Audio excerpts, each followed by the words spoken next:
Hello everyone. Today we will be talking about Ripple routing protocol, very common, if not the most common routing protocol on top of 6LoWPAN networks, which we are using in the IoT environments. And today with me, one of the biggest contributors, we can even say probably inventor of Ripple, Pascal with us. And we will go through many introductory, we can say, but also comparison topics with the other protocols, etc. Pascal, welcome. Hello, Han. Nice meeting you. Nice to meet you too. So, Pascal, can you introduce yourself for the audience? I'm Pascal Thubert. I've been with Cisco for almost 20 years. And I was always at the edge of development teams and more advanced technology teams. So I started with the technology center, went to development teams for IPv6. And that's at that time that Ripple was developed, actually. And then came back to CTIO organizations where I am now. Okay. So yes, I have done a good number of patents. I almost have 250 patents, I guess, with Cisco mostly, with IBM as well. Contributed to a good number of RFCs at the IETF, including 6LoWPAN and Ripple, and Rift, as you mentioned, Rift. And so I guess today the topic is Ripple. So yes, it's for a certain part, it's my baby. I did the session actually a couple of times with the Tony P as well on Rift, and in many videos we talked with Jeff Tanster also about Rift. And after I talked with Tony, somewhere I was mentioning about Ripple, and he said definitely people should see the contribution of Pascal, and they should also know what is Ripple, why we are using, and so on and so forth. So that's why let's jump in. Let's start discussing what is Ripple, why we need it. Let's talk about it. Okay, so the story of Ripple for me started way before the work group started. I was working on mobile IP and MIMO, which are mobile technologies, and we are dealing with a case where there would be a swarm of cars, like cars moving in a parking lot, and connecting to one another as they move, maybe to get access to the Wi-Fi, to one Wi-Fi access point serving the parking lot. So as you see, the kind of situation is a very unstable situation. And we realized we needed a protocol which was very economical in terms of exchanges and would not need every car to know the full topology of all the other cars in the parking lot. So keep things very minimalistic. And we looked at the picture of existing IGP routing protocols in normal land and in money land, and we didn't find really a technology to fit our needs. So we started building what we call bubbles at the time. And really, there was no market for this sort of technology at the time. It was the early 2000s. So we kept it at that. And then at some point, the IoT showed up. And JP Vassar, who really created the role, the working group at the IETF where Ripple is being designed, came to me and we discussed. And we realized that the solution that could be very, very economical when car move, but designed for Wi-Fi type of fast radios, could also apply for topologies which move less, but with bandwidth and capacity which would be hundreds of times less. So the same reason that made what we call bubble at the time efficient for moving cars, swarms of cars, would actually be a good idea for IoT. So when we started, designing this routing protocol, something which derived from this bubble thing was on the table and actually won the game of which technology would develop. But before Roll developed Ripple, we actually looked at and made a taxonomy of possible technologies. And there's actually a draft out there which explains, why this doesn't fit, why that doesn't fit. But there was no routing protocol which would enable the case of a mesh of IoT devices, which would be sleeping with links that would be very fuzzy, hard constraint on memory and code in the devices, topologies that would keep changing because radios were the most probable type of links, and possibly high density of devices. So if you imagine, for instance, OSPF peering with all your neighbors, and you have 100 neighbors, imagine what OSPF traffic would be. And so imagine thousands of devices. How can you build a network like this with traditional IGPs? Even with high capacity routers, it would be a stretch. So for constrained object, just wouldn't work. So one question there, for the money, mobile networks, by the way, guys. So we have also OXPF extension for money networks. Would it be possible to use in that case? So it was actually, so OLSR and OLSR v2 were actually studied as part of the study for this protocol. And the main reason why a link state protocol like OSPF or OLSR could not be used is exactly that. You need to maintain the exact topology of the whole network before you can use it. And you realize that the type of network we're looking at is never stable. There is always a link fluctuating here and there. There's always a device changing its parent, changing its point of attachment in the mesh because the certain link doesn't work anymore. There is an object passing. There is an interference of some sort. There could be even a reflector that moved, and now you in the band that you're using, you get multipass fading or stuff like that. So a mesh network based on radio fluctuates all the time, mostly with those not too wideband radios we're using. So because of that, you need to have a protocol that does not require the topology to be stable, to be very fixed. And the other problem with a link state is the amount of information that you need to synchronize. When you synchronize an OLSR database or an LSDB, you need to know every node, every link in the network. And you need to maintain that exactly correct at every point of time. When there is a discrepancy between what A thinks and what B thinks, you have a micro loop, and that's not something we wanted. So at the end of the day, the sheer amount of knowledge that each node needs to have in a link state protocol was a killer for us. We could not do that. So in case of failure... I'm talking about the flooding, right? But yeah. Just the amount of state. Yeah, in case of failure, because different devices forwarding tables would be updated at different times, so we could see the micro loops, and we don't want exactly. in the... Okay, maybe with couple... It takes time to propagate information through a network like this. Yes. So link state is probably the worst thing you can try in an IoT network like this, where propagation is slow, links are fuzzy, you reparent of the time. A ripple network never converges. There is no assumption that you will have what we call convergence, meaning a stable topology and a correct understanding of that topology by every node. Correct and same understanding by every node. Similar to BGP. I'm sorry? Similar to BGP, no. Never converge. Sorry? Similar to BGP networks, global BGP routing table, which is never converging, right? You said Ripple is not, which Ripple topologies never converge, and I was giving an analogy, and one of our discussion points will be later on. Yes, so if you want to skip to BGP right now, there is another angle which you can't believe. Well, BGP won't give you some of the features that we need, so you would need to build something to just prepare BGP for acting. Like you need to build a topology in the first place. You need to decide who you peer with. And if you have hundreds of peers in 1,000, 10,000 devices in a big room, with whom are you going to peer? Right? There is a decision to be made. So you need to form what we call a direct cyclic graph or a structure like this. You need to form a structure or a dominating set. And now decide peerings, and all those features would not exist in BGP.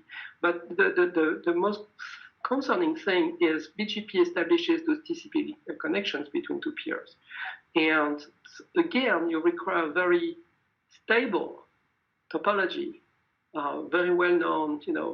Basically, you need to engineer your BGP network. It's not something that forms ad hoc. There is no BGP in MANE, and there is a reason for that. You need to establish your topology, decide which will be your peers, and then start configure all the policies of what you want to exchange between those two peers, maybe not everything. And so define all your filters now. And then you start a TCP connection. Well, within our little devices, TCP sometimes it's used in IoT, but the links are so unstable. And the TCP would be very inefficient. You would have more acknowledgements than data. I mean, the efficiency of just TCP between peer is a killer. We use something close to UDP. I mean, we only send datagrams. You get them or not, and if we don't get them, we'll send them again. That's more like that.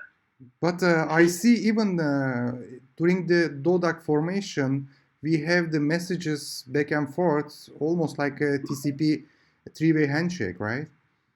So it's, yes, it is you have something which is like a three-way handshake, but it's not establishing a connection. Okay. It's not establishing a state with the acknowledgements, and you could see it as a three-way handshake because when you do the DIO, then the DAO, then DODAG, yes, we've done three-way. Yeah. And we are in three-way state. We don't mention it in report, but we are in three-way state.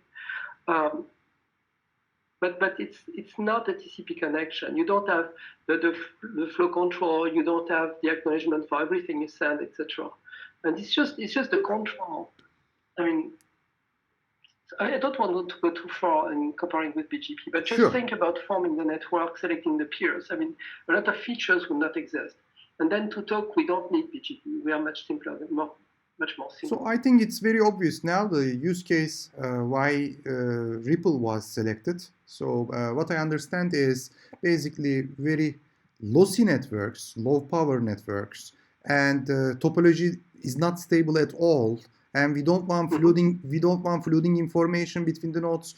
We don't want to establish TCP session between the nodes. TCP stack would be heavy for us, and Babel maybe would be an alternative. Why it was not chosen? So first thing is Babel came like 10 years later, so we could not use it at the time. So I must say I like Babel very much. So the first thing is I really like the concepts. Now, they are not surprising at all because if you look at the way Ripple works, there is basically a full intersection between the workings of Babel and the working of Ripple. In the way that the DV works, and it's very similar. It's just that we'll see what Ripple does to address constrained networks. And that's the piece that Babel doesn't have. But otherwise, if you read Babel, at least the first spec of Babel, it was very well written. And it really explained the way DV works and the way you make your decision. And all this is exactly the way Ripple works.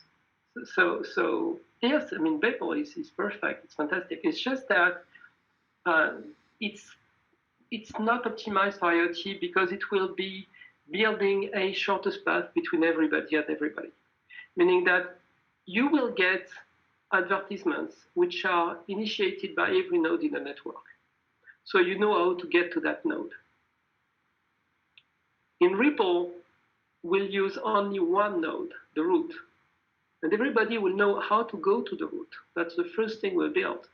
And then that will build the topology. And then all the traffic will go through that unique topology. With Babel, you would do that for every node in the network. So the amount of exchange is n squared. It's almost like a link state protocols like OSPF? Almost. No, it's more like EIGRP. I mean, Babel is a distance vector as well, but I mean, calculating the shortest path for every node. Yes, you have to. I mean, that's what this thing does. With Ripple, you're not even aware that most of the other nodes in the network exist. You just send the packet, and the common parent will know that they exist and reflect the packet, or it could be even just the root, which knows which other nodes are in the network. I think it's a good time now to show DAG, so how the tree is coming, how the tree is calculated and forming, because Ripple is another distance vector protocol, guys. I see some similarities between Ripple and Rift, by the way, especially Rift. Oh, yeah, sure. Yeah, because through the southbound, Rift is exactly working like we have also levels there. So below levels, they don't know the topology because it's the southbound distance vector. So there are some similarities there. That's why maybe it's good time to show the DAG. I can show that. I would like to rebound on what you just say about Rift. So Rift has done a lot more than Ripple, but it clearly builds on the initial concepts that you can find in Ripple. And in particular, there is one concept which is very new with Ripple and which was adopted with Rift, is this concept of anisotropic routing. So what I told you earlier about Babel, which is true for EIGRP, OSPF, etc., all those protocols which compute a shortest path, they have no sense of a direction. They don't have a concept of north in Ripple, in a Rift, or up in Ripple. They do the same thing in all directions, and to everybody. Everybody is equal. Everybody is doing the same thing, and because of that, there is no saving of any sort that can be made. So for the Ripple, if I would say, would it be fair if I would say it's like a spanning tree, we are calculating towards the root? Yes, there is a strong analogy with spanning tree. It's not a spanning tree, because it's a DAG, it's not a tree, but there is a strong analogy with the operation and the forwarding plane of Ripple and the forwarding plane of spanning tree. Because the whole idea is you build only one structure, and all the flows between any A and any B will go along that structure. And what that means is another concept which is not present in EIGRP, Babel, or OSPF, or so on, or the others, is the concept of routing stretch. Routing stretch is the fact that you're not using the shortest path. And that's to be balanced with the amount of control that you have to exchange to know the rest of the network. If you want the shortest path, you really need to know a lot about the network. If you allow some stretch, then you can save control traffic, so the amount of state that you exchange about the network, the amount of knowledge you have about the network, and that turns into saving in bandwidth as well. One of the requirements we had for Ripple was that the control would not exceed the data. You wanted really reduced control. If you want to reduce the amount of control packets, like the routing protocol messages, and you want to reduce the amount of state in the devices, that means you're introducing some stretch. There is a balance there to be found. Yeah, you are removing some information from the control plane, so you most probably will increase the stretch. By the way, for the stretch, most of the time these engineers also in the live recording now, we are calling it suboptimal routing also. If the routing takes the cost in IGP metric, for example, into an account, we call it suboptimal routing. So we are increasing here.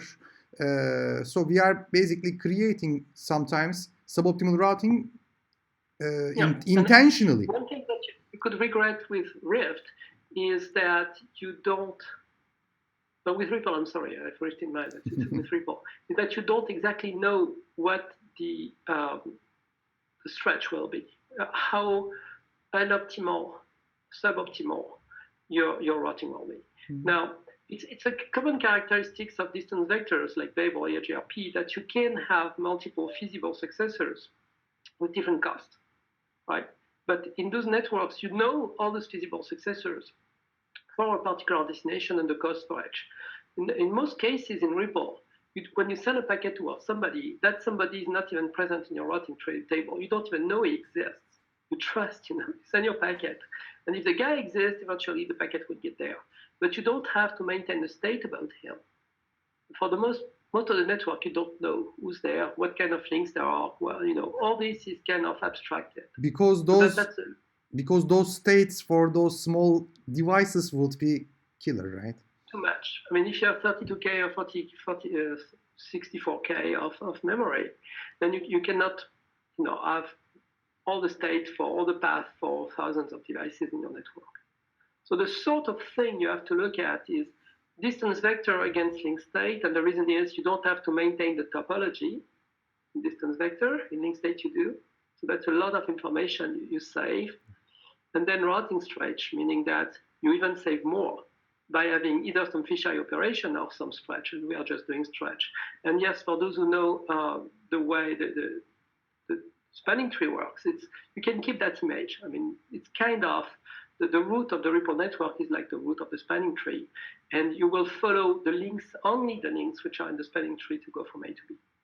And this image is very correct. And by the way, for the spanning tree, we are always using the shortest path towards the spanning tree route. But what I understand is in Ripple, we don't have to do that. Sometimes we are using the longer paths or stretch to reach to the root.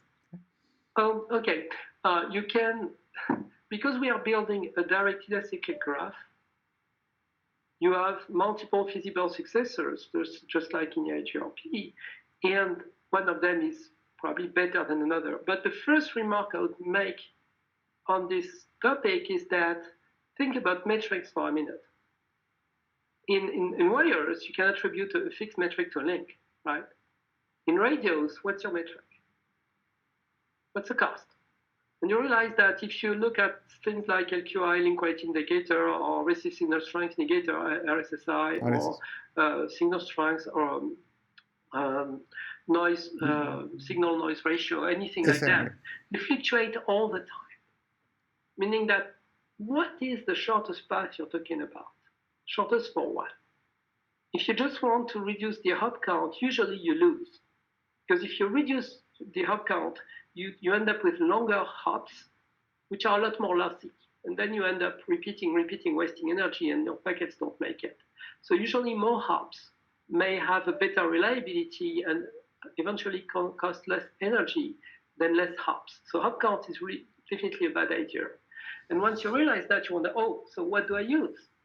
And you can figure that for a given type of network with a given type of radios and a different goal, like more throughput or more reliability, things like that.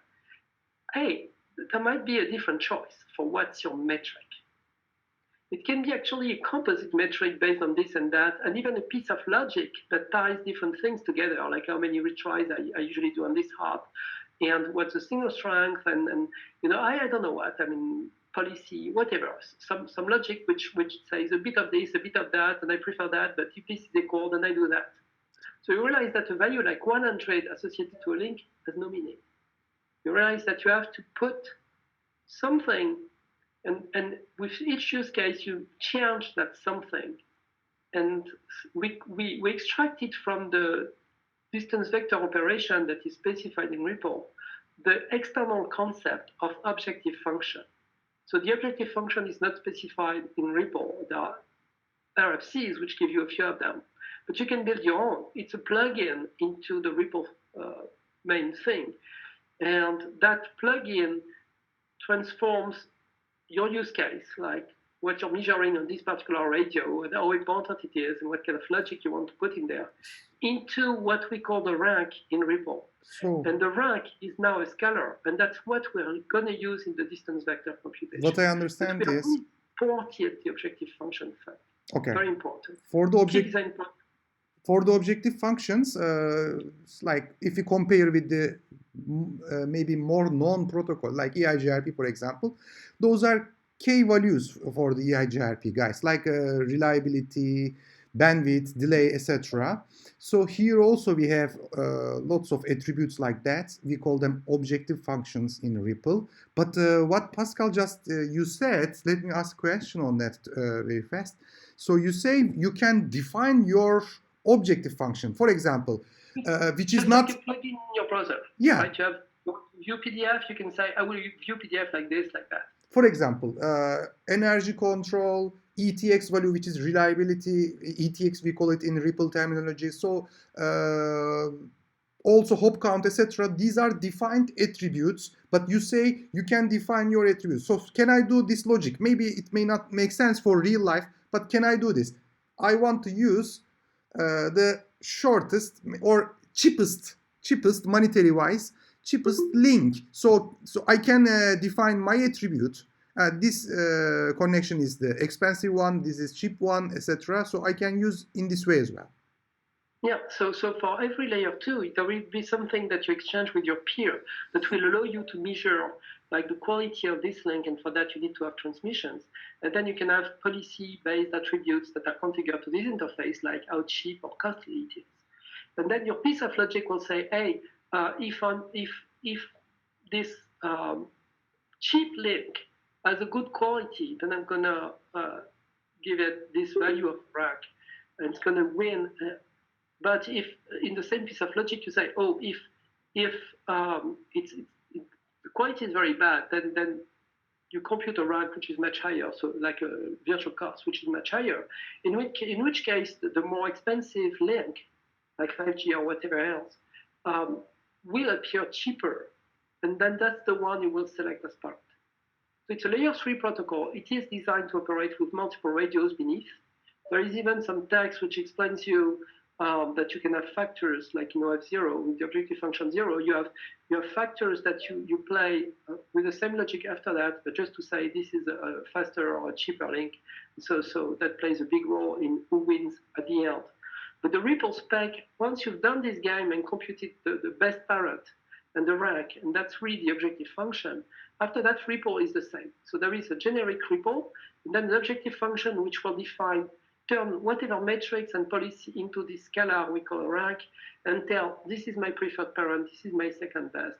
We'll use those three. So okay, that's the objective function. What we are seeing at the moment is part of the objective function. Okay, what we are seeing at the moment on the screen, by the way, BBRA, BBRB. Okay, so what we're seeing is actually the largest possible ripple network, which is actually composed of multiple DODAGs. So the DODAG is directed acyclic graph. So I have to turn towards my screen, but that's what you're seeing. So a directed acyclic graph means that all the links are oriented and there is no cycle in it. You see all the links are oriented, and if you follow the arrows, you will never do a cycle. So all those things together, that could be seen as a directed acyclic graph. The destination oriented means there is only one destination. If you follow the arrows, you end up in one node. So there are actually 4 DODAGs in this picture, to backbone router A, B, C, D, which happen to be the root of those networks. Or the root could also be the first, they are the root of those networks in this picture. So for the DODAG, our destination always is the root. For the DODAG, the destination is always the root. If you follow the arrows of the DODAG, and I will show you more pictures on that, but this is the biggest structure you can build, and you'll see that actually there is a federating backbone where all the backbone routers are. That's why the roots are called backbone routers as well. There is an IETF document soon to be, which is called backbone router. And basically what this thing does is it uses the backbone to extend the same network on multiple DODAGs across multiple routes. And if you look at it and you think about Rift again and this ring that we can play between the top of fabric nodes in a Rift network, this is exactly the same thing. You end up with a north, which is top right. So this black line is the top of fabric, if you like, the north. And after that, everything is hanging towards the south. So when you think about these anisotropic properties that you have in Rift, that's where they come from. See, the exact same idea of having a north, a south, using a default aggregated towards north. That's why you don't have to know everybody else. You do this aggregation towards north. Okay, can I ask now a question? What I'm seeing is like BBRD, for example. If BBRD, that router is the root, so we call it rank 0. Then after that, rank 1, really, because we have 1 here because we can have a virtual root on the backbone itself. It could be this node, and you would have the rank 0, but it's a virtual node. Okay.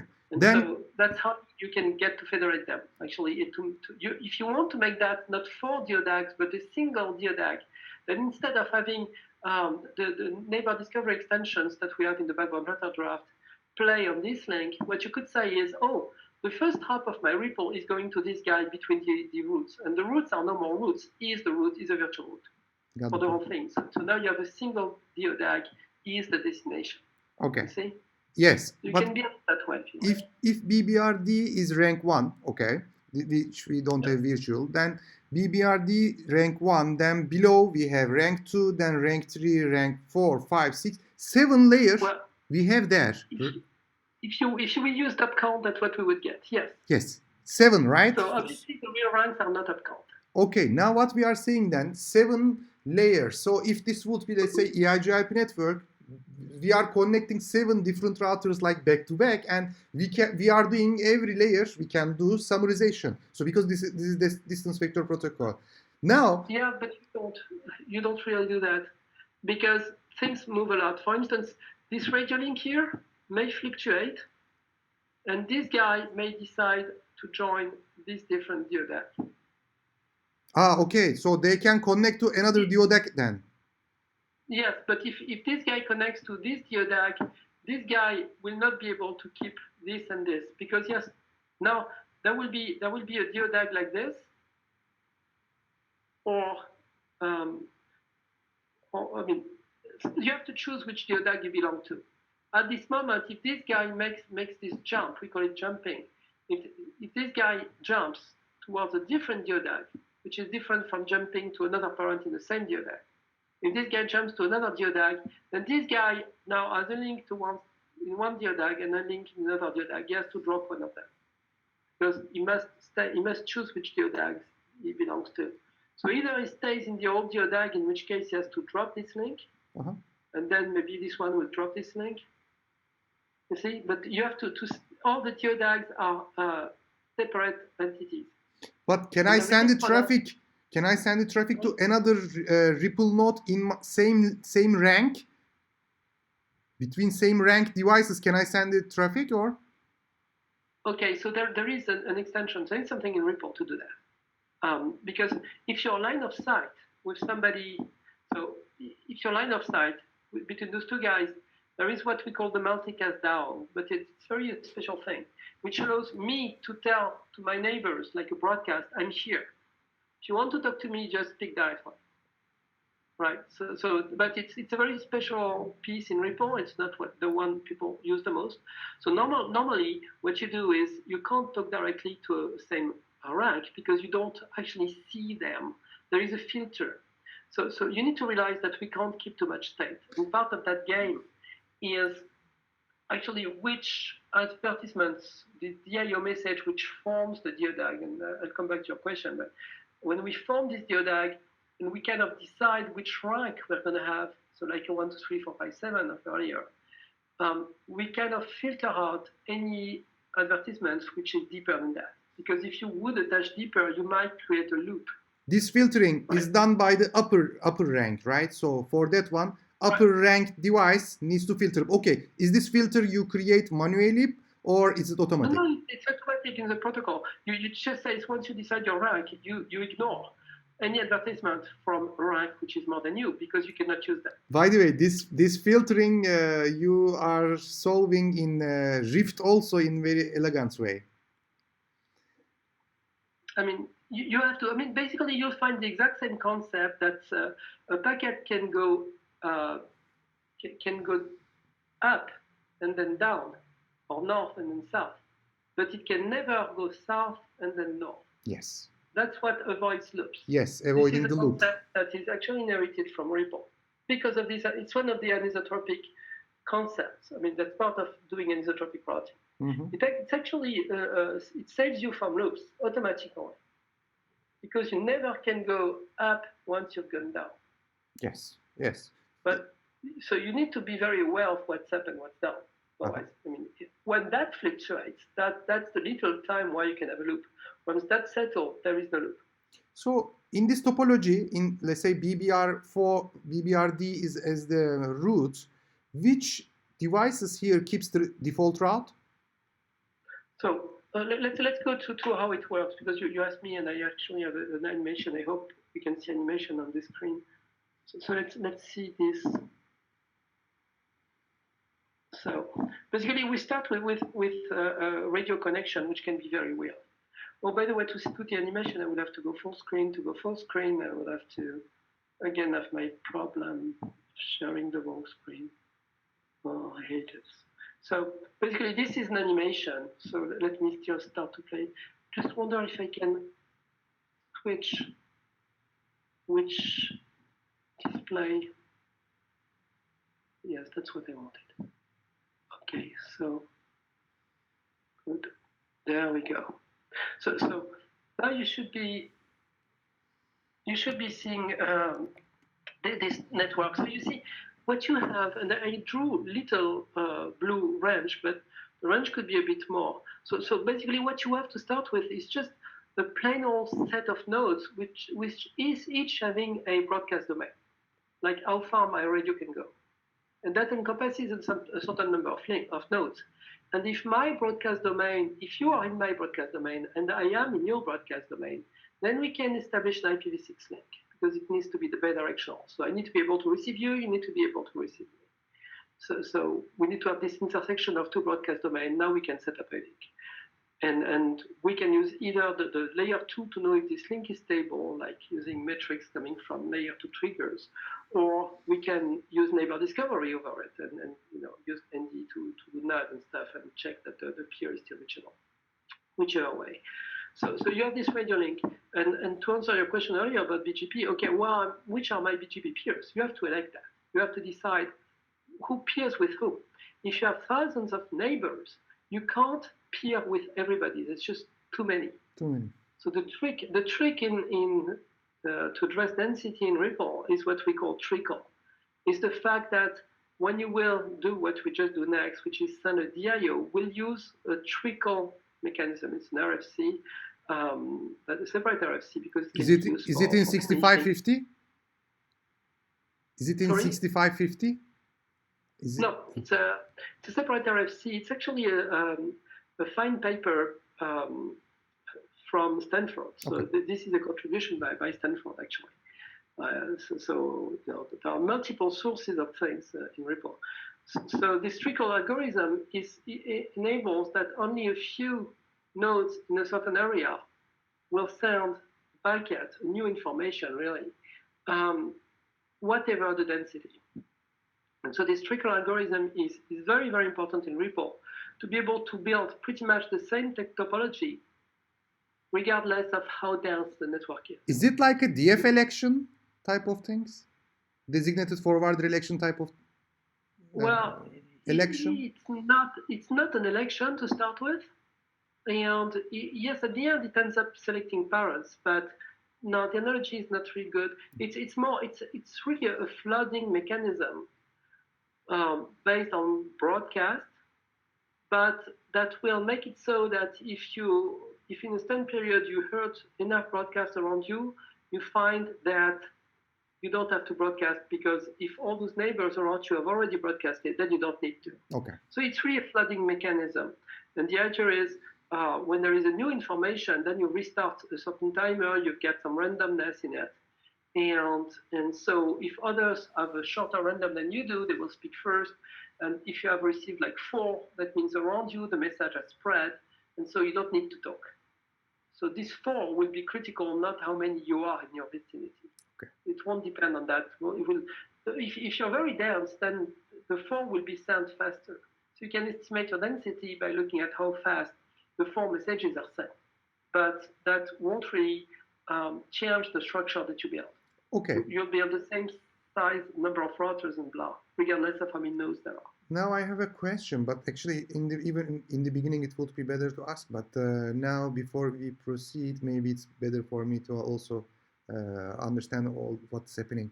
So in your car example, parking sensor, so Ripple, where exactly it is running? Are we placing sensors on top of the car, and on that cheap, very small sensor, are we running Ripple, or where exactly? So you could in a parking lot, you could do 2 things. You could use a very traditional Ripple and build a mesh of all the parking occupancy. You get this light which is green or red, which tells you, and it could be battery operated. Right? You just stick them to the wall and you change the battery every year. So you want something which is very, very economical. Well, if you need to have a light on, then you need to power it. Because you can't have a battery operating a light for 1 year. But if it was just for the radio of it, anyway, you can use Ripple, whether you get power or not. But if it was not for the light, you could use even battery operated things. So Ripple could play there. In that case, there would be a very little Ripple information exchange because the topology is very stable, right? So you would build a Ripple DODAG between all those sensors in the parking lot and be happy with it. So that would look like what we do in smart grid. You've got those electrical meters at home, and they relay through other electrical meters. They build those large, like thousands of nodes, really, DODAGs, and they report your consumption of electricity or gas. So, and that's okay. Or you could be, and that's more like the cars. You could have Wi-Fi in the cars, and you could have Wi-Fi access points in the parking lot, but too far maybe from one car. And then the cars could build a DODAG, and then they would move. But because you're using Wi-Fi, you have a lot more, I would say, battery and bandwidth, meaning that we're still very economical with ripples. So that's a benefit, meaning that you can maintain like hundreds of nodes in a DODAG that's fluctuating a lot because we've got Wi-Fi to send the routing advertisements when something changes. So you can fluctuate a lot more if you have more bandwidth. Right? So if you equip the car, yes, they will move in this parking lot, and they will attach to another and another, and you will have to send the routing advertisement to rebuild the routes. And there will be some cars at some point which will not be connected. This car, and then it will come back, but this one will be gone. It's unstable. Like I said, it never converges. But most of the time, most of the cars would have connectivity. Okay. So in the parking lot example, on that also we see in real life, like in the shopping malls, in their car park, we have those small actually lights as a parking sensors. So we are running. Yeah, we are running Ripple on top of those small sensors. Yeah, you could. So and that's exactly, it's similar to what we do in smart grid, just smaller. But so you could easily do that. The thing is, if you want to have the green light or the red light, this is the piece that will consume energy. And so because of that piece, you will need power. But you can still run Ripple. I mean, Ripple doesn't mean you've got battery, right? Actually, the largest deployments, they are not battery operated. They are on wires. Now we start to realize how it's working in real life. Let me go through a little bit more. So by the way, Ripple requires IPv6. So each and every node, even if we are talking those small sensors in the parking example, they have IPv6 address, and we don't need to configure Ripple on those devices at all, right? So because when they come up, I mean, when they are just enabled, powered on, something like that, so they will start finding their rank, and then based on that, they will get the routing information automatically. Everything is automatically happening. Let me interrupt you here, because you said something which is very important, and I don't want to miss it. I've my little list, of everything I want to have to see said today. So we talk about Anisotropic, etc. Now you're hitting another thing which is very interesting. It's Ripple is probably the first autonomic routing protocol, meaning exactly what you said. The sensor comes with Ripple support today. In the next generation, we won't even need that for what we call the leaves, the edge nodes. But for Ripple v1, RFC 6550, everyone needs to talk Ripple. But the nodes don't know the configuration. Part of it will all come up, and actually, the first thing you will see is, and that's the next slide, is this DIO exchange, which tells you about the DODAG that's being formed. And it will actually give you the parameters that you will need to use to run Ripple. So you don't need to go to the CLI of the IoT device and start, saying everything. There's nothing to be said. Just run Ripple. You need to have the right code for the objective function. So there is a code of the objective function in this message which tells you how you build this thing. You need to understand this objective function because you need to be able to build a metric. If you can't, then you can only be the edge node, the leaf. But you can never be a router because you don't know the metrics. You don't understand that. So you need the code for Ripple base, and you need the code for the objective function that's being run in this network. But let's say Ripple is running on those small sensors, and the objective function by default maybe objective function comes by default something, let's say hop count, but I want to change that objective function to ETX value, reliability. How will I do that? So if you have the code, then it's part of the configuration. The problem is if you don't have the code. If you don't have the code, then what needs to happen is, the first thing is, if you don't understand the objective function, you have to attach as a leaf. So you're not a router, you just advertise yourself, but you never forward someone else back. Sure. And so with that, you can connect to the infrastructure, download the new code for the objective function that you don't know. Now you get the code. Now you can participate as a router, and you can send the DIOs. So let me do this animation, because that's one thing you asked earlier. Sure. So the Ripple operates like two passes. There is a wave out of the root, and then there is the next wave coming back to the root. So we'll see how that works. Basically, it's all initiated by the root, and like I said, it's completely autonomic, meaning the root will pass you all the parameters as part of saying, I'm building this Ripple network. So basically, those small sensors come up, even if they are, let's say, in the rank 4, rank 5, in the DODAG. So all the information, like IP address or any other information, what else, they will be sent by the root to them? Okay, so yes, but for the IP address, the IP address belongs to neighbor discovery. So if we're using, for instance, 6LoWPAN in this network, then it's actually the 6LoWPAN piece of the devices which will get them an IP address that's unique in the network. Mm-hmm. So it's RFC 6775 and 8505, which will really give them a unique IP address in this network. And Ripple, and that's done through array messages, basically, as usual in IPv6. And the array messages is propagated from router to router. It's propagated, and so the information of which prefix is being used, etc., the PIO, in the array. All this is kind of distributed. Now, as it goes, some people want to avoid that. So we have the possibility in Ripple to actually provide the prefix information in this DIO message we'll be talking about. In which case, yes, what you said would become true. It's not that I recommend to do that, but you could actually skip the neighbor discovery, use the PIO in the DIO, and form your address at that time. Yes, you could. So basically, the IP address assignment is not the job of Ripple. It's done on the below layer, which is 6LoWPAN, and they, at the moment. Normally it's done that way. But you can actually place the prefix information option, which is really the same as the one in the array. Because initially, this was an extension to IPv6 neighbor discovery to do multi-hop, to do non-broadcast multi-access networks. Because normal ND doesn't do that. It just does transit links and point-to-point links. Doesn't do MBMA, point-to-multi-point, this kind of multi-link network, multi-link subnets. Doesn't do that. So Ripple, in my mind, initially was more the extension to ND to do multi-hop networks, multi-hop subnets. So it's not called that way. It's separated from ND. So yes, normally you're correct. The address assignment and mostly DAD, duplicate address detection, that belongs to ND. Ripple does not give you that. Now, if you use your MAC address or an assignment that's so random that you're sure that your interface ID is unique, and you say, oh, I won't need that, or if you just do the DAD procedure of ND after Ripple, then what you can do is get the prefix information from Ripple, form your address, autoconf, do the neighbor discovery DAD, or skip it if you're based on MAC address or something like that, which you know is unique. And then use that address in Ripple, become a router, and start the game. Okay.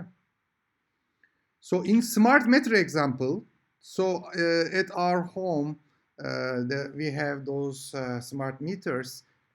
My smart meter will be talking my neighbor smart meter, etc. So they will be forming DODAGs, and then they will go and find maybe somewhere a router, their gateway, we also call sync root device. Yep. So that's the way how it works. So basically my neighbors, and then closest building somewhere. Scenario because I get the animation, but yes, think that all those blue guys are actually routers inside the meters in the homes. So they're whole homes. Why is this thing doing that? Different buildings, right? So someone else's building. Yeah. Oh, in a building you can have 200 of those meters in the cellar.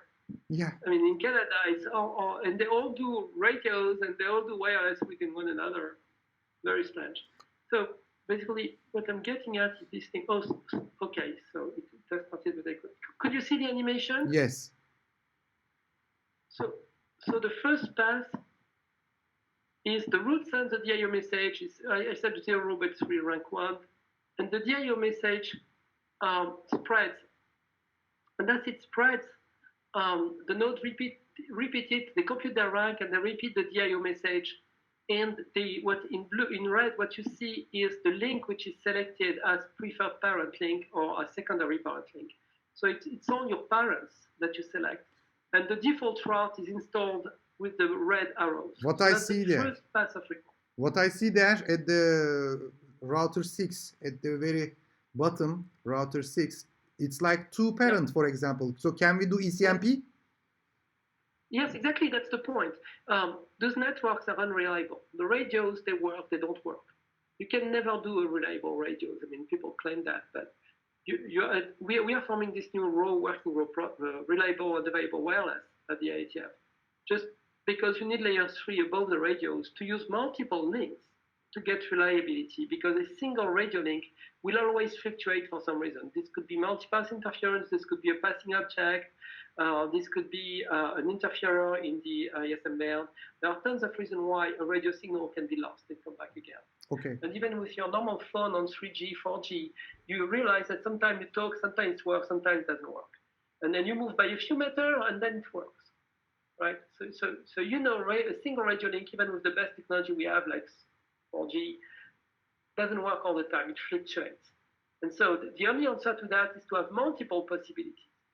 So when we said earlier that it looks like a spanning tree, well, it's not a tree. It's a direct acyclic graph. Right? And the reason is exactly that. If I fail to send my packet for this guy called 6, but it's 6 hops away, well, when I move my, no way. So when this guy called 6, I did not lock the wheel. So when I was moving my mouse, it was changing. Okay, so you see the animation. Everybody orienting his default route. So this guy we call 6 here.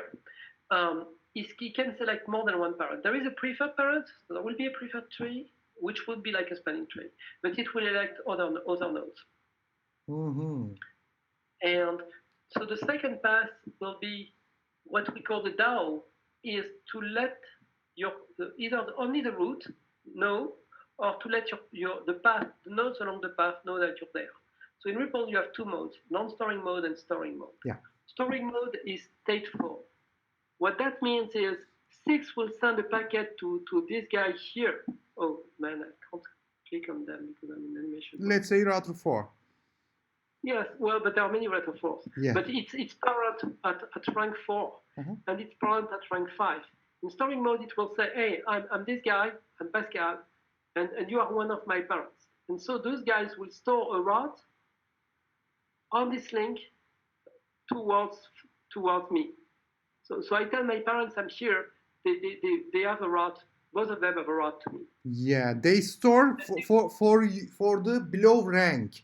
Then if we think about that, it's very, very similar to Rift. Again, I see, because when we go to the root will keep all the information about all the ranks. Exactly. The root knows everything about everybody. And so if you look at it, I have slides for that, but let me check them. But if you look at, oh, maybe you did not put them in this slide. But of course, Rift is not this kind of unstable topologies, by the way. We should say that. Yeah. All right. But the anisotropic design is exactly the same. So you don't advertise the same thing in the same way, north and south. In our case, we call up and down. North is up. So we have a default route up, which is the aggregation, just like you have a fabric aggregation in Rift, which goes north. And then you have more specific routes going the other way. And basically, in storing mode, you basically flood the sub-DAG. So if you look at this node 6, and you follow all the possible red paths between 6 and 0, you will find that that's also a DODAG. It's a sub-DODAG of the whole red thing, which has 6 as source and 0 as destination.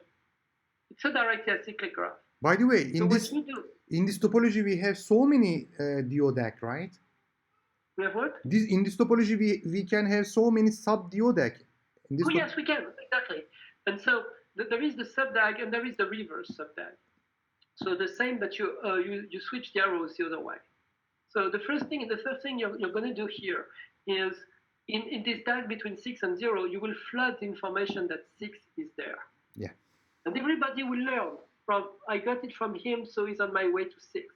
So you see the topology that we built for the default route is the topology that we're going to use to get to everybody, just like in a spanning tree. Exactly. Right? We don't build another topology to get to 6. It's just the sub-DAG that goes from 6 to 0 that we are going to reverse. And how that happens, exactly like in Rift again, we flood from 6, that 6 is there. That gets flooded all the way to 0. And everybody has learned from where the flooding came and installs a route towards 6. So for instance, the two guys, one on the left, they are in the sub-DAG of 6. If you look at it, you see on the top, there are two guys on the left, which are 1. They are both in the sub-DAG of 6. Yes. But the third one, the one on the right, is not in the sub-DAG of 6. Yes. Do we agree? Yeah. Well, those two will get information from their children that 6 is reachable via these children. Mm-hmm. Actually, 6 is reachable via all of their children. So they will see that all the guys, the 3 guys with rank 2 on the left, they are feasible successors for the 2 guys at rank 1 for going to the guy at rank 6. Mm-hmm. You see that? Yeah. Okay, so that's basically the trick that we are looking at. Installing a state on the reverse. Yeah, so the routing goes the other way of the flooding, right? The flooding goes north, meaning that more specific routes are oriented south, just like in Rift. So that's what you get with this DAO process in what we call storing mode. Yeah. Now there is a case where the network is big and the memory in the device is not big enough to store. Now, if you're Mr. One, you really have a large chunk of the network in your sub-DAG, in your children's set, right? Maybe half of the network could be in your children's set. So that means that the memory in this guy close to the root must be a lot. Yes. And the root must be able to store everything. So usually the root is a specific node. It's a powered big guy because it does a lot of things. It talks to the rest of the world. It does routing. Backhauling also connected to probably that one. Backhaul network. Backhaul network, right? Oh, backhaul. Exactly. It's doing all the backhaul or the backbone or whatever. And so this guy is a big guy, but the first hop, they still have in storing mode to store a lot of state. And they see a lot of packets through. And the packets through, you can't avoid it. I mean, they are needed for relay, but the state to know that all those guys are their children, sometimes there is a limit to the memory. And the whole thing breaks if a node doesn't have enough memory to store its children. What you are doing then in this case? So router 1 in this case should be just have enough memory. Well, the solution 1 is to deploy something that you control, meaning that you don't deploy a device which doesn't have enough memory. So that's how you do storing mode. But we have an alternative. Non-storing mode. Non-storing mode. So in non-storing mode, what you tell the root is those red vertices, edges actually. So the oriented edge between 6 and 4 and the oriented edge between 6 and 5, you give that information to the root. Everybody does that. So 6 says, I have a parent that's 4, and I have a parent that's 5. And everybody does that. Once everybody, and that's unicast to the root. It's not passed to your parent and they don't learn it. It's just unicast all the way to the root. And so the result of doing this is that the root now builds in memory the exact thread structure. He has everything. So, but memory, except root, no one is storing. Only root is storing mode. Others are non-storing mode. They don't keep any state in their memory, right? Yes, exactly. The root always needs to know everybody in the network. But other devices, they don't keep any state in the memory. They just know their neighbors. That's it. Right? Because at layer 2, they will need to forward. I will tell you the way back, but they will have to know their neighbors, but not all their sub-children or their descendants. Just their immediate children, one hop. Because you need their MAC address, you need neighbor discovery, blah, blah, blah. So you need that state. But through the Trickle mechanism, that's a limited number of nodes. Okay. Well, anyway, You have to be able to store that. Otherwise, you can't deploy any network. But the question is this, Pascal, because I want to just verify my understanding. If router 1, let's say, rank 1, if it would be in storing mode, would it know that 6 is connected to 4, 4 is connected to 3, and so on and so forth? No? No. That's the distance vector versus link state. So in link state, it would. Because in the LSDB, you have all the edges and all the vertices. But in link state, all you know is this guy is reachable via this first hop. So in distance vector, Yes, and we are in distance vector here. Yeah, in distance vector, router 1, rank 1. What it would know about 6 to 4, it wouldn't know about 6 is connected to 4. It would just know that there is a router 6. Well, it will know that 6 is reachable via 2, that 6 is reachable via the second 2, and that 6 is reachable via the third 2. Exact distance vector behavior, similar to EIGRP. I mean, it's exactly what it is. I'm getting this DAO message from those guys. It means that they are my children. They are we are in the same sub-DAG 6, the sub-DAGs of 6. Basically, what this message from 6 does, the DAO in storing mode, it floods that sub-DAG. It goes in every little red arrow. Yeah. Well, actually, we have a filter when you have too much, but forget about that. We have a filter to control the expansion of that. But say it's a small network, so the filter doesn't DAG. It really floods the red sub-DAG of 6. And so that tells you how 6 can go to the root. That also tells you how you can go back to 6. So rank 3, for example, rank 3 has default route from the rank 2 and also specific information for the rank 4 and rank 5 and 6 below. Exactly. Yeah. It knows that, for instance, 3 knows that via 4 it can reach to 4, it can reach to 5, and it can reach to 6. And also for the upper layers, it has default route from rank 2. It has for the 2 of the rank 2 that has is 2 parents, yes, 2 of them. So default route, because it can reach to any destination, right? Maybe the destination on the cloud or something. So yeah, the destination can be anything. It's a default route. Default route, yeah. So it has a default route via the 2 guys, the two guys rank 2 on the left, because there is 2 parents. The parents are the guys with whom I have an arrow. This is very clear. So that you basically flood this thing in a distance vector fashion, meaning that you don't learn the topology, you don't synchronize DB. You first learn and then you repeat, right? If it was link state, you would just flood to all your parents without reading the packet, and then you would process it later. Here, you read it, you see what you do with it, but it will be easy. You will always install a route, and then you forward it to your parent. Question. And they will just. Sorry? Question this, you are saying that flooding, but normally this flooding, we are saying, we are using this term in link state protocol, and for distance vector, we say advertisement. I mean, but it's not the link state flooding, right? It's really, by flooding, I mean that it will, the DAO that is being served by 6 will be on every of those red links in its sub-DAG. So flooding like water in pipes. Not like link state, because link state flooding is a very specific operation, but it's a link state flooding. You can flood other ways. And here it's more like a distance vector operation, but much simpler, because there will not be a DV computation. Once you receive the message, you already know that this guy is your next stop. There is no loop, there is nothing, because you're already flooding inside the DODAG. Yeah. So you don't do a DV computation with a cost or anything. The cost was used to build the red thing. The flooding of DAO is completely computeless. Yeah. You just learn who are the children that you can use to get to 6. Okay. There are a couple questions now. Let's go through at least one by one, and let's briefly talk about them. Because DAG and DODAG was very important piece, how this entire solution works. Now probably it's understood. So in real life, little bit we talked about 2 example, parking lots example, smart meter.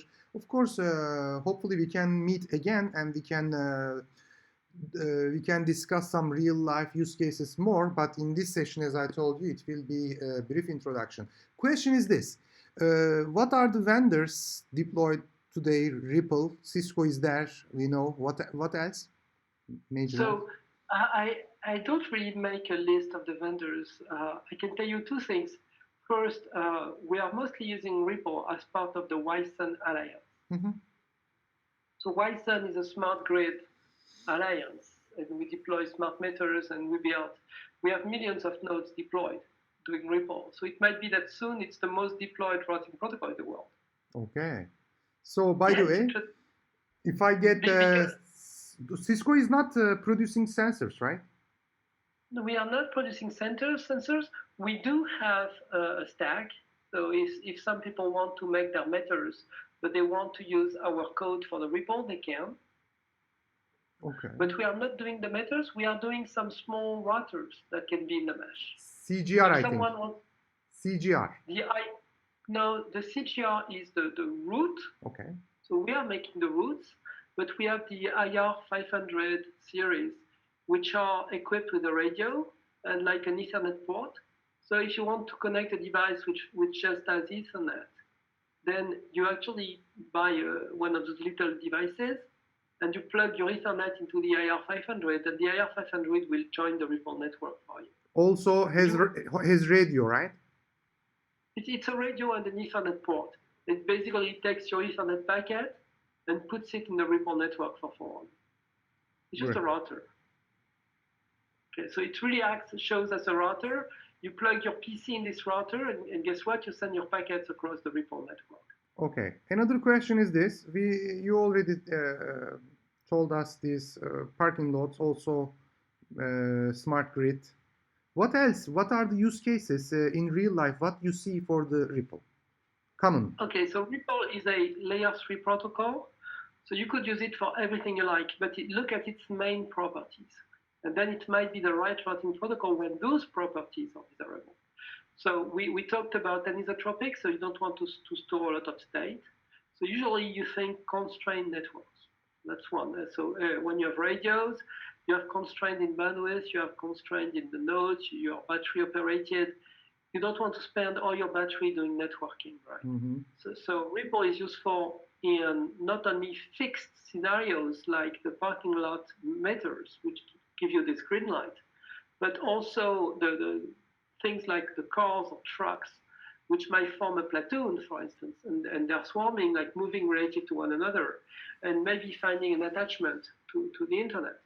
And you could couple Ripple and NeMo, actually, so you would actually get mobile IP NeMo across a Ripple edge of cars, which are completely unrelated. So that's a possibility. Now, Ripple is the standard protocol for ANIMA. ANIMA is another working group at the IETF doing what we call autonomic networking. ANIMA, the AN is autonomic networking. And that's really about designing zero touch, if you like, networking. Like you plug your switches, you buy them, you have to declare them, right? So you know which are your switches, trusted blah, like you buy them from Cisco, and you know their serial numbers, and they are written actually in protected vaults, you know, some little chips which cannot be attacked. And there is this ID and some cryptographic material in there. And with this, you can actually build a network where only the trusted guys can join. So even if an attacker comes in and wires into your network, it won't be able to participate because of ANIMA. So ANIMA will build basically the mesh of all those guys and connect them to a place where they can be configured. And all that will be done safely with security in mind. Only the good guys, blah, blah, secure tunnels or by hub. And you still have to do routing inside this completely autonomic fabric. It just came up all by itself. So you need a routing protocol which is very autonomic. And guess what? They elected Ripple. In that case, it's run on Ethernet, high-speed links, etc. What you look for is this autonomic property whereby all the configuration is re-given to you by the routing protocol itself. You don't have to configure 10 parameters in your CLI in your node before it can join.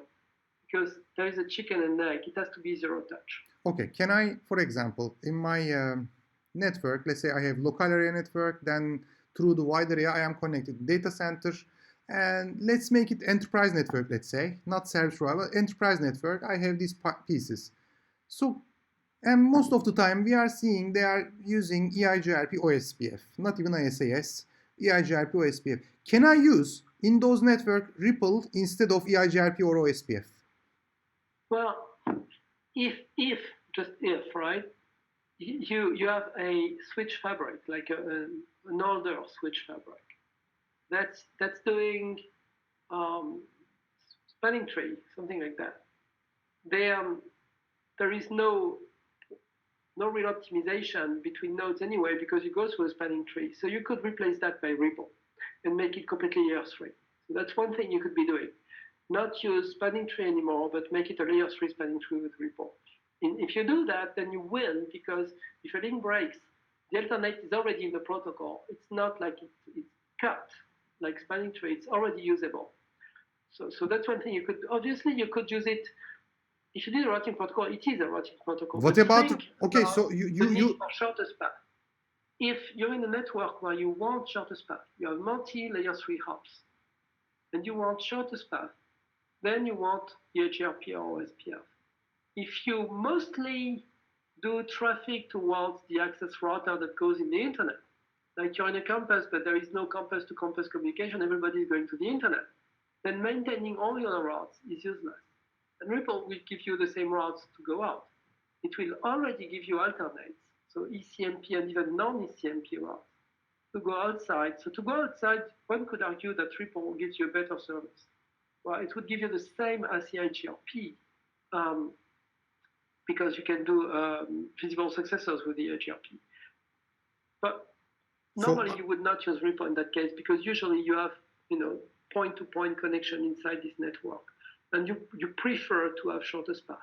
Okay. And so for that reason, you would pay more for your routing protocol to maintain a link state, everybody to everybody, but then the benefit is shortest path. Okay, let me repeat. Now you already described the local area case, for example, instead of spanning tree. Most networks today still using spanning tree in their local area networks anyway. So you can have with the spanning tree, you will have some idle links because spanning tree will block links. With the Ripple, if you would replace, you are saying we can use all your links as active anyway. So this is one case.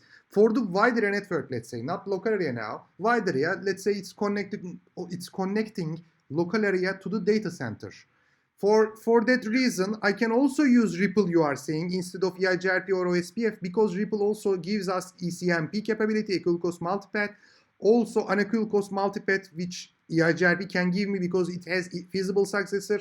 We have also here we can have multiple parent with Ripple. So Ripple also different cost. They can be non-equal cost. Non-equal cost as well, and also even from many aspects actually it is similar to EIGRP, because in EIGRP also we have attributes you can use like reliability, energy control, and all of them. Yeah, so if you really want to exploit the objective function, then you need Ripple. But for most cases, I would believe that EIGRP is more powerful. Because think about this for a minute. First, you get the point-to-point, the connectivity like between two peers, not just going out. Obviously, like EIGRP gives you shortest path. Now, EIGRP has dual, right? This diffusion algorithm. It's a lot more reliable than what we do in Ripple, because with Ripple, we can't trust that we have this connectivity with everybody that works all the time. It's fuzzy connectivity. So we have something which is similar to dual, but it's not as good as dual. So dual is this diffusion algorithm whereby basically when you lose your path to a certain destination, and all the guys you see who still can reach him are actually farther than you are. Using them might create a loop. So you have two possibilities: either you freeze the network, or you risk a micro loop. So what EIGRP does, it freezes the network, yeah. And then it does this diffusion algorithm to say, basically all your children, and then all their children, and then all their children, you have to freeze everybody. Who depends on you? So all the guys who needed you to get there, you kind of mark them. And when you go to the end and the guys reply, they reply, will reply, you reply. When you get all the replies, it really means that all the sub-DAG to go to the destination, all your sub-DAG, the same structure as sub-DAG, is actually frozen. So now you know that everybody who is unfrozen is somebody you can use as a feasible successor. So you have to increase your cost. But you know that by attaching to him and increasing your cost, you're still not creating a loop because he's not frozen. So he was not using you. So you can use him. And those frozen nodes, when they send all of them, they send their reply, then you will start also using them. But until that time, well, they will stay as frozen. Reattached, you can unfreeze, and now they can use you or whoever, but that's the real cost. There is not this thing you have in RIP, no discount to infinity game that you have in RIP, where everybody believes the information of the other one in a loop, so everybody keeps increasing in that loop. By freezing like EIGRP does, you never create that count to infinity thing, but you need to make sure that everybody is frozen. So it's an acknowledged diffusion algorithm that goes all the way inside your sub-DAG. When all your sub-DAG is frozen, everybody who is not in your sub-DAG does not depend on you for forwarding. You can depend on them. Yeah. So that you can attach to reparent, if you like, in EIGRP. They are like your feasible successor because they are the feasible successors, and you're sure the packet does not come back because they are not in your sub-DAG. So you're not creating a loop. You can attach to them, so you declare your new cost, and now you can unfreeze your children, and they know your real cost. They will never create this count to infinity, and everybody reconverges. Okay. Right? Now, what I also understood from the very solid mechanism, the mechanism in Ripple is a lot less solid. Because you basically flood your DAO periodically, and so you will have gaps of times where maybe someone is not reachable because DAO is lost or things have changed and we don't even know. Which takes me to another of those things I wanted to tell you as the basics of Ripple. It's about proactive versus reactive routing. We have not discussed that. So there are really two forms of routing, many angles by which you can groups of routing protocols, but one of them is proactive versus reactive. Proactive is when you establish the path, you can program the silicon before the first packet comes in. And that's what you do with OSPF. That's what you do with the EIGRP and all the routing protocols you're used to. If you think about it, that's not what you're doing with ARP and neighbor discovery, classical neighbor discovery 4861, 62. Because for ND, what you do is when you get the access router and you're getting a packet from the outside and you don't have a neighbor cache entry for this guy, so you look at your cache, I don't have this guy. So you have to send an ARP packet to locate him, and that's reactive. Right? So with reactive comes this notion of cache, because I can always refresh my cache, so I can drop my cache. Sometimes so we call this paradigm push versus pull. We already push with the routing protocol the information you need, so session state, etc. Pull whenever you need, you go and ask, like a Lisp, for example. Lisp. Yeah. I'd rather talk about proactive, reactive, or on demand versus stateful. Yes. So on demand is reactive. Yeah. And so in Monday you get a number of on demand protocols like AODV, what's the name? I forgot the names now. Well, you get a good number of reactive protocols in Monday. In normal routers, you don't, because you want to be able to program the fib and be done with it, right? Because when the packet comes in, if you have to think and flood and do things before you can forward that packet, you're in trouble. It's not a good idea when you have to go to the fib, has to go to the processor, the routing processor, which is really a very small beast, and say, hey, how do I route this thing? Now, you want the fib programmed.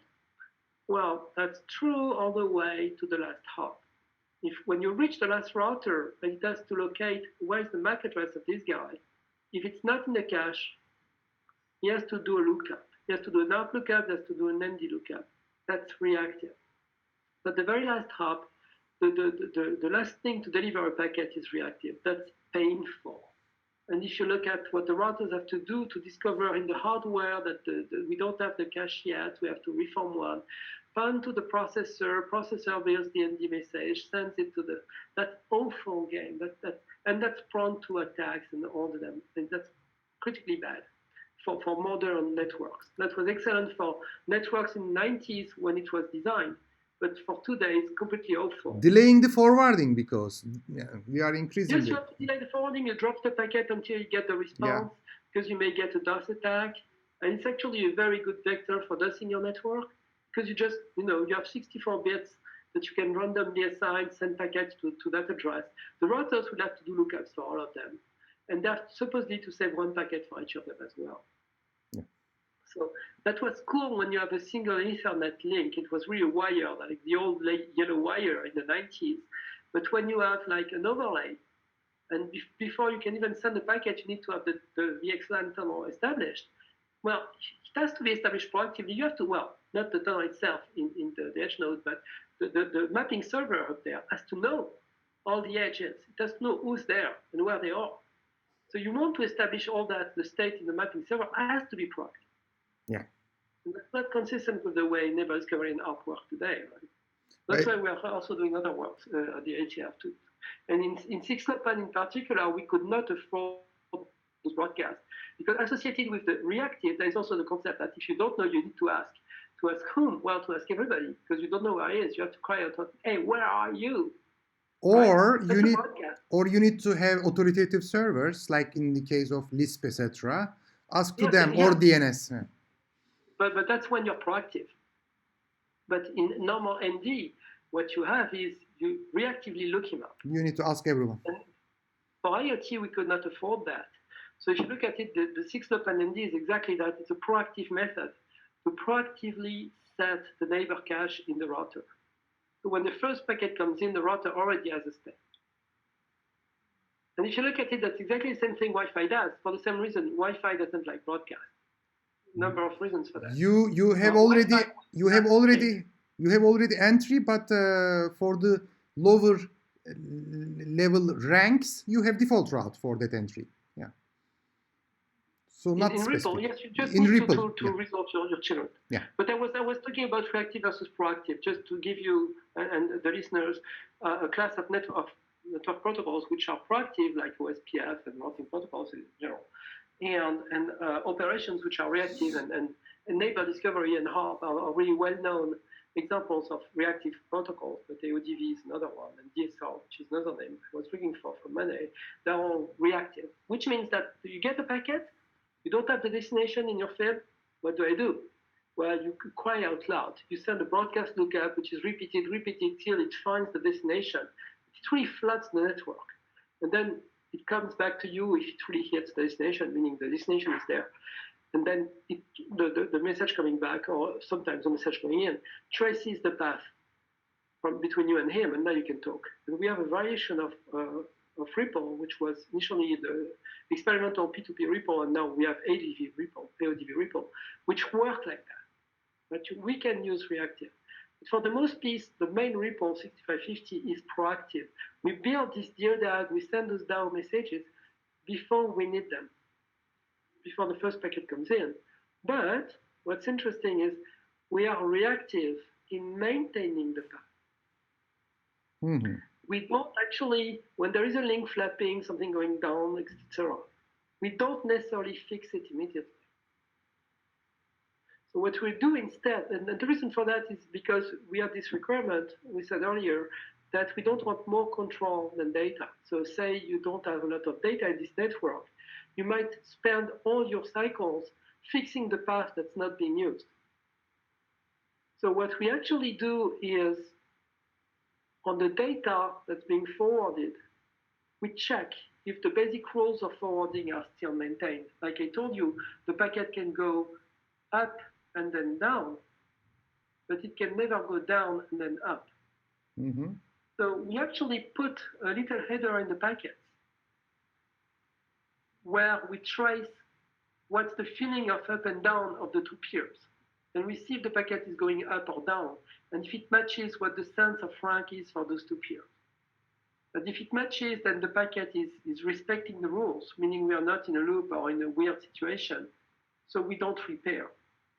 So to repair, we need to find that there is a path which is being used and which is not in the normal configuration, like the ranks and the sense of direction that both nodes have is not the same. They are there is a discrepancy. They don't see the world the same way, meaning that we need to fix it. So how you guaranteed? I didn't get that point. How you guaranteed that if traffic cannot go to the lower layer rank? How you guarantee that? You put something in the packet? You said, I think. Yes, we have a header, and actually we put a number of things in the header. But part of that is a bit which tells you if you think the packet is going up or not, up or down, and you put what your sense of rank is. So think of it as your distance to route. So for instance, if you say, hey, this packet is going up and my rank is 50, and the guy receives it, he receives a packet that's supposed to go up, and from somebody with a rank of 50, and this rank is 60. Oh, there's a problem. Right? So or if the packet goes down, and the guy only has a default, meaning that you would have to send it up, problem. So we flag the direction and the ranks, and with this we discover those weird situations where the network is not homogeneous anymore, and there is somebody who's not aware and should recompute where he is in this network. So that's where we have this local repair and the global repair function in RPL. But what I'm saying is if there is no traffic, and even if those guys are not in the right shape, we won't discover it, or we can do it lazily, periodically. No, but we don't have to fix it directly, and we mostly don't want to do it if there is no traffic in that link. I was trying to find some comparison. Maybe ISAS up-down bit can be given an analogy, right? UD bit. So if I go to the level 2 domain, and then if I come back to level 1, I cannot go back to level 2 because of UD bit, yeah. So at the border, you have this, but in Rift, you have it at every layer. Yeah. So... and in RPL as well. So you get that, and there is another thing which we stamp in this packet, which is in this header. It's a hop-by-hop header, by the way. This is hop-by-hop header. It's notion of RPL instance. And so what's really cool, and I will never mention it so far, is what I told you, what I showed you is one RPL instance.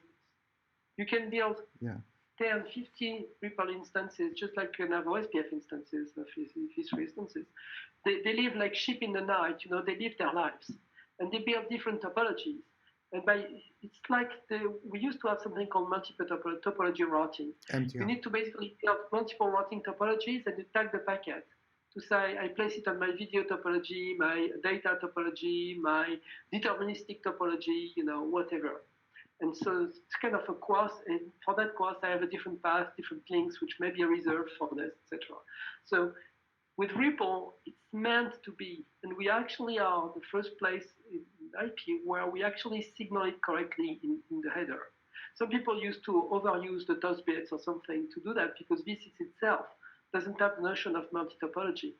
But with the RPL hop-by-hop, now you tag the topology into the packet inside this hop-by-hop. So you have the sense of direction for lazy fixing network. We also signal the topology. Okay. By the way, I have many more questions, but we are now at the end of this meeting, so it's already 1.5 hours. Definitely, it is very nice to talk with you, and not only actually we started with RPL, but we explained those proactive and reactive routing protocols, and then gave an example from the other technologies as well. Then we discussed how RPL basically behaving in version 1 and version 2. By the way, we didn't talk about yet version 2. Hopefully, I will convince.